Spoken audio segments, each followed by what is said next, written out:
படுகின்றது. செருப்பை போட்டுக்கொண்டு உணவு உண்ணக்கூடாது. நவ கிரகங்களில் சனீஸ்வர பகவான் மிகவும் சக்தி வாய்ந்தவராக கருதப்படுகின்றார். அவரின் தாக்கம் இருக்கும் இடமாக கால் சொல்லப்படுகின்றது. அந்த காலில் நாம் அணியக்கூடிய செருப்பு சனி பகவானின் தாக்கம் பெற்றதாக இருக்கின்றது. நீங்கள் அணியும் செருப்பு பீர்ந்து மோசமான நிலையில் இருக்கும் போது அதை மாற்றாமல் தள்ளி போட்டுக் கொண்டே சென்றால் பணம் சம்பந்தமான பிரச்சனைகள், நஷ்டம் ஏற்படும்.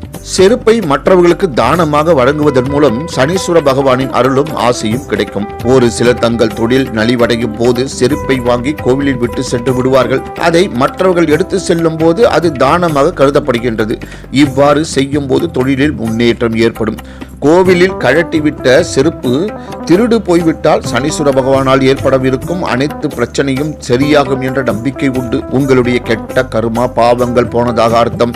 உங்கள் செருப்பு தொலைந்து போனால் அதனால் உங்களுக்கு நல்ல முன்னேற்றம் ஏற்பட போவதாக அர்த்தம். செருப்பு அணியும் நிறத்தை பொறுத்து அதற்கு பலன்கள் உண்டு என்று சொல்லப்படுகின்றது. வெள்ளை நிறத்தில் செருப்பை அணிவது அதிர்ஷ்டத்தை தரும்.